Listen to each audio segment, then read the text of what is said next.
second scripture comes from the first letter of John, chapter 3, verses 16 to 24. We know love by this, that he laid down his life for us. And we ought to lay down our lives for one another. How does God's love abide in anyone who has the world's goods and sees a brother or sister in need and yet refuses help? Little children, let us love not in word or speech, but in truth and action. And by this we will know that we are from the truth, and will reassure our hearts before him whenever our hearts condemn us. For God is greater than our hearts, and he knows everything. Beloved, if our hearts do not condemn us, we have boldness before God, and we receive from him whatever we ask, because we obey his commandments and do what pleases him. This is his commandment, that we should believe in the name of his Son, Jesus Christ, and love one another, just as he has commanded us. All who obey his commandments abide in him, and he abides in them. And by this we know that he abides in us, by the Spirit that he has given us.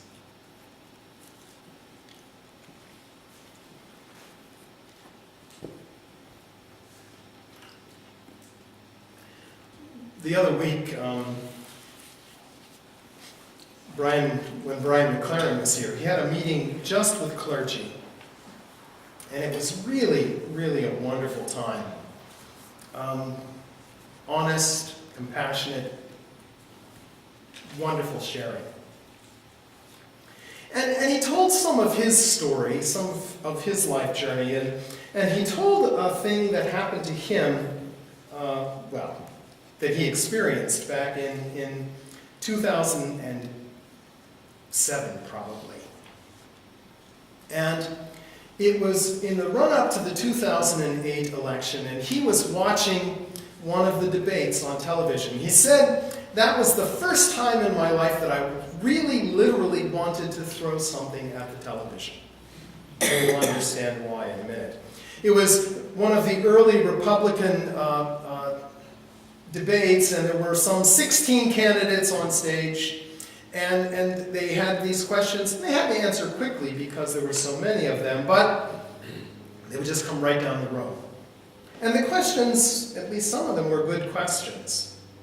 The first was, or one of the first ones was, who is one of your heroes?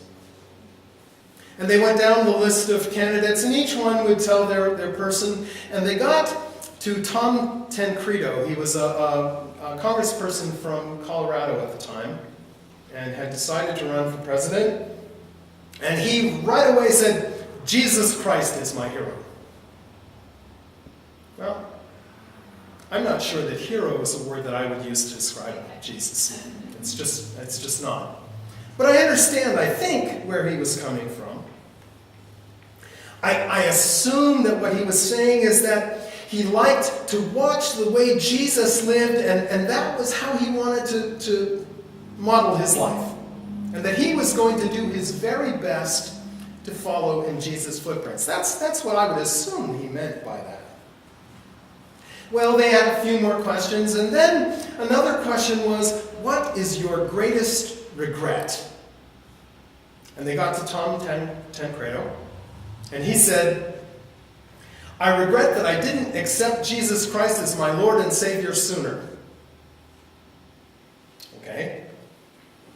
You could take the cynical viewpoint and assume that what he was really doing here is he's just trying to stake out a very particular and interested slice of the Republican electorate. That by grabbing a hold of all of that evangelical stuff, that he's going to get them in his corner. That's the cynical side. But you could go the other direction. And you could say, sincerely, maybe what Tom Tancredo is trying to tell us is that when he accepted Jesus into his life, it changed everything, and he became a better person. His relationships were better. He was more loving, he was more sensitive, he was more caring, he was more like Jesus after that happened. He really wished that had happened sooner in his life. He wouldn't have wasted so much time. That, you might take that as the sincere view. And everybody else answered the question, and there were a couple of more questions, and then towards the end of the debate, there was a question that said, now, if you were president, and we experienced another Islamic terrorist attack like 9/11, what would you do? And they got to Tom Tancredo, and he said, well, if there was another Islamic terrorist attack like 9/11, the first thing I would do is I would drop a nuclear bomb on Medina. And if there was another one after that, I would drop another nuclear bomb, this time on Mecca.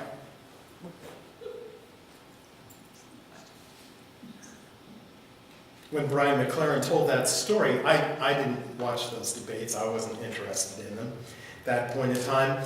But all I could remember was the old Sesame Street skit, and I don't remember the melody of it, but something like, one of these things is not like the other, one of these things just doesn't belong.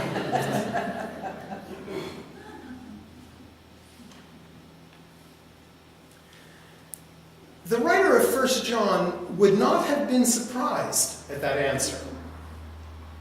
He wouldn't have been surprised. Because at the time this letter was written, there was a faction in the church called Gnostics, the Gnostics. And the Gnostics believed in a separation of the spiritual and the physical was evil.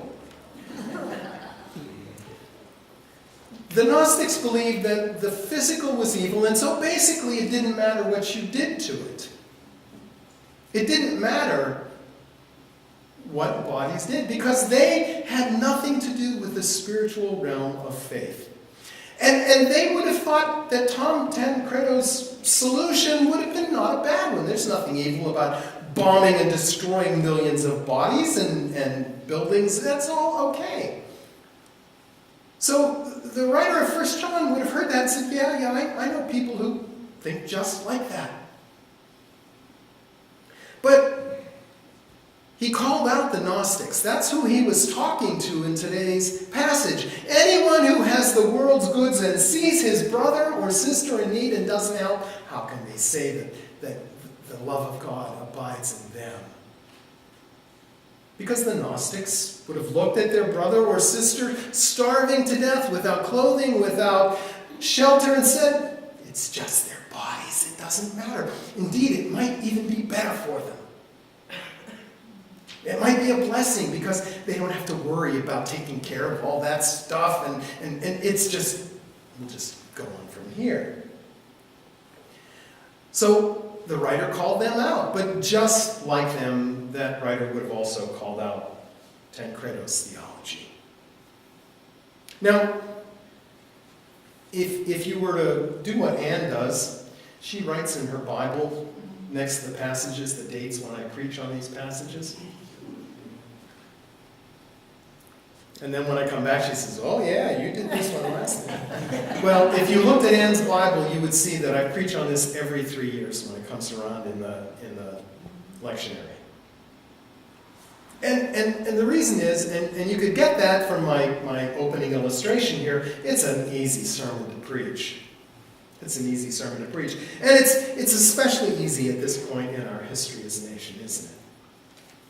There are so many examples I could pull out and talk about, and we could just run with them. I could talk about the changes in immigration policies and how that shows a lack of love. I could talk about our inhospitality to refugees. And we've never, as a nation, done particularly well with refugees. But we're doing a lot worse now. A lot worse now.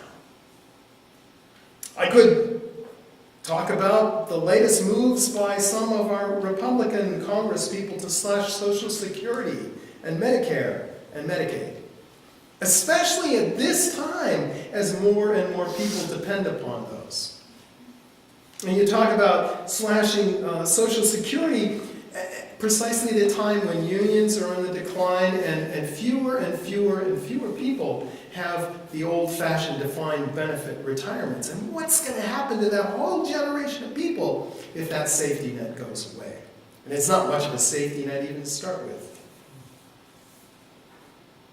I could talk about ongoing housing issues in Santa Barbara and in major cities all over our country.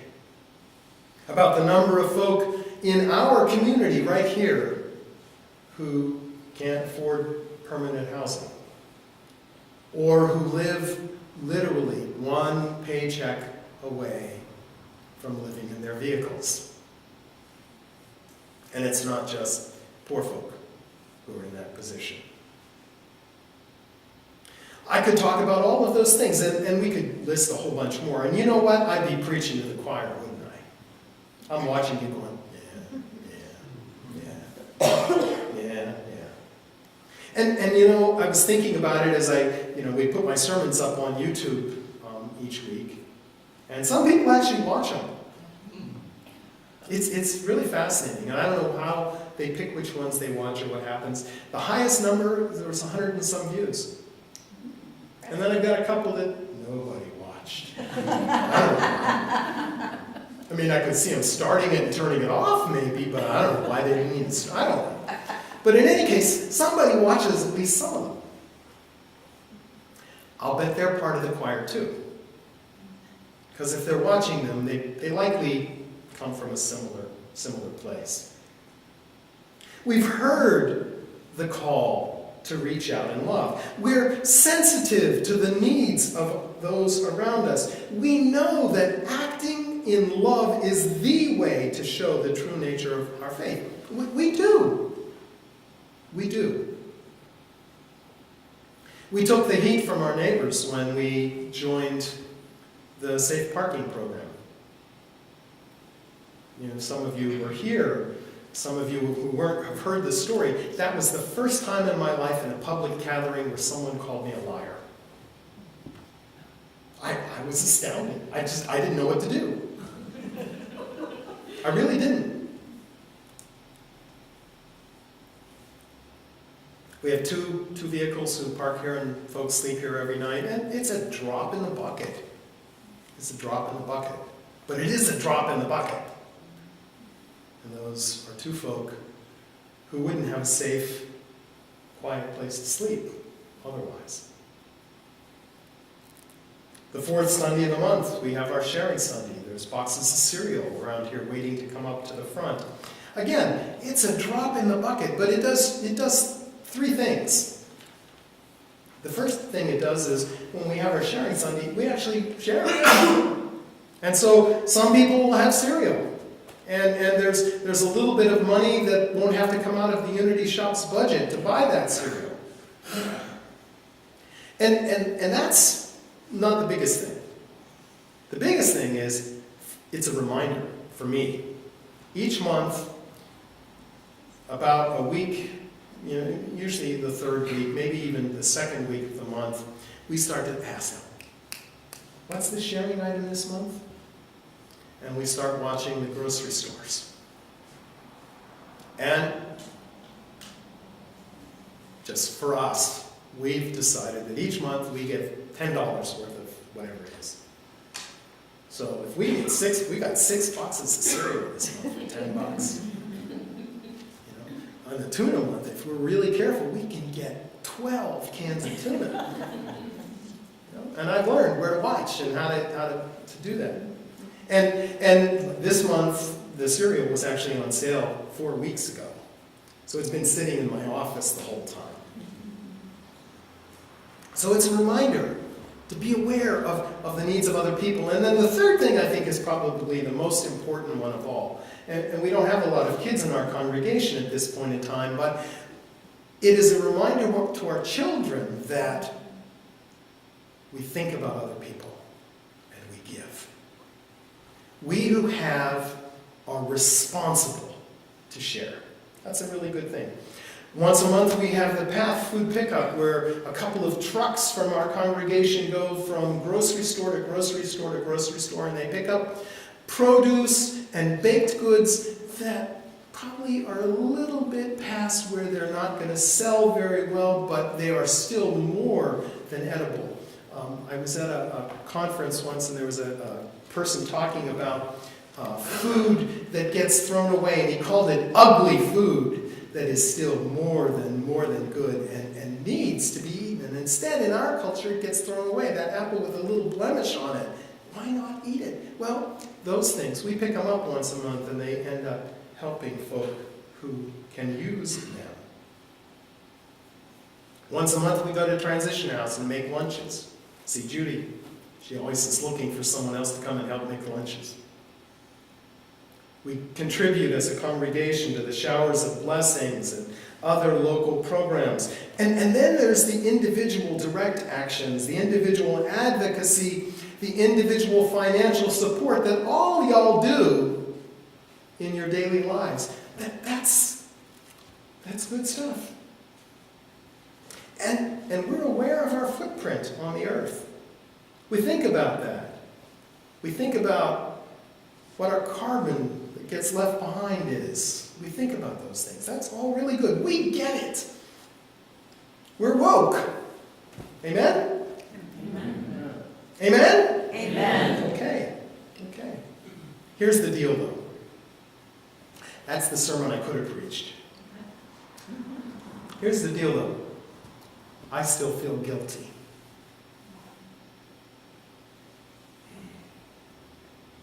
I'm more than comfortable. I live in a nice house in a gorgeous part of the country. I eat well, and indeed I eat too much. Can I get an amen? Amen. I have more than enough stuff. I bet I have shirts that I haven't worn in 3-4 years.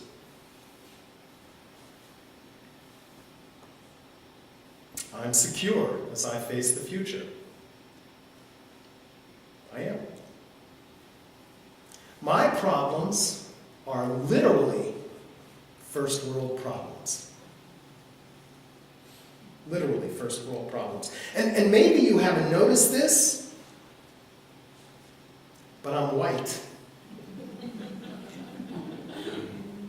I'm male. I'm middle class. And I'm from a certain generation. And I have all of the attendant privileges with all of those things. There's stuff that I just don't even think about. I don't worry about.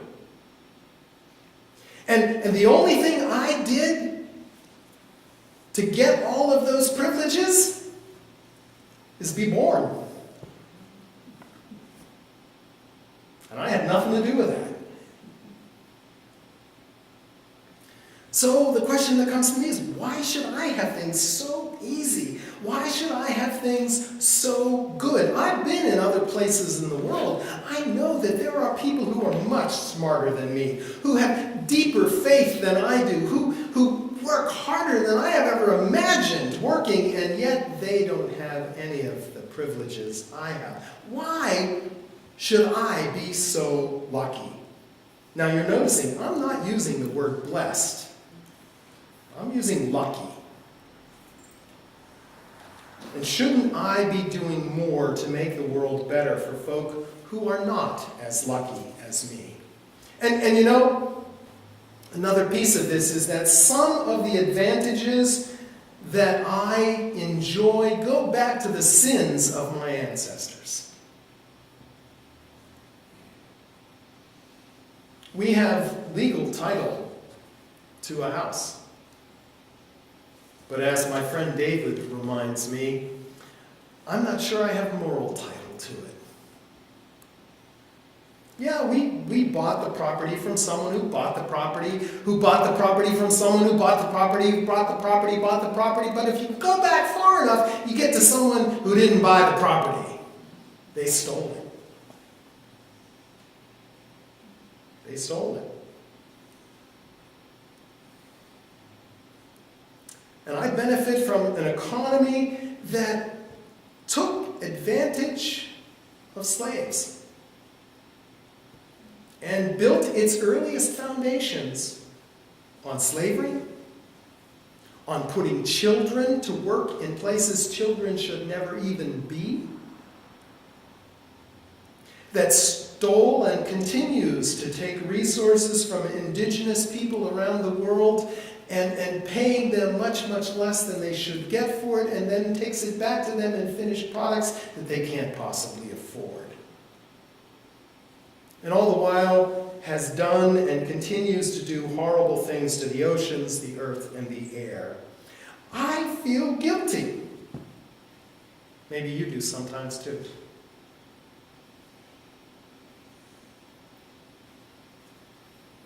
Now, come back to the passage again today.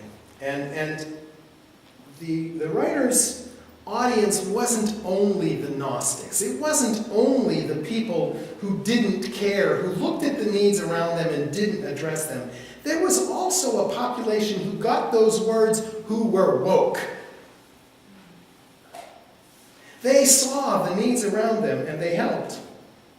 They saw their brothers and sisters in need and they gave. They had the equivalent of food pantries and shower programs and food pickups. They did everything they could do. But sometimes they felt guilty too.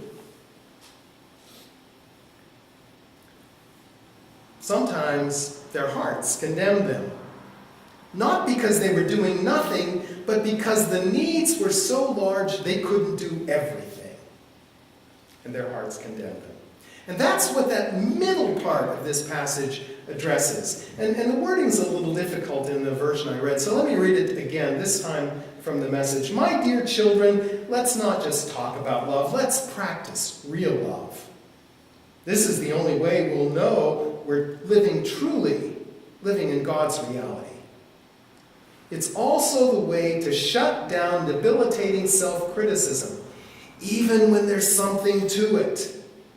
For God is greater than our worried hearts and knows more about us than we do ourselves. What the writer of 1 John is doing to those folk who were woke enough to know they're doing all they could and it's just not enough. He was giving them a simple piece of advice, and it's the one that I need to hear again and again when I'm feeling guilty, and maybe you need it too. Be gentle with yourself. Do the best you can. Do what you can. And know that God knows your heart and your desire to do what's right. God knows when we are trying our best to be loving.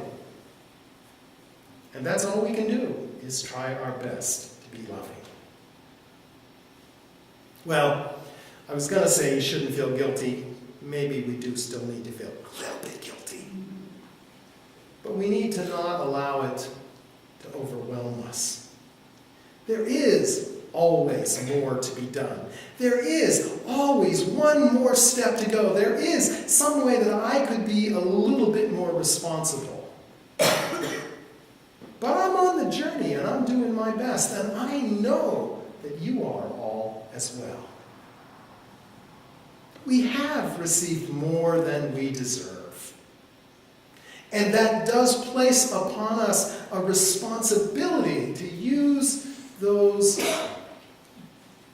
advantages well for other people, for the sake of this entire planet. But we are the choir.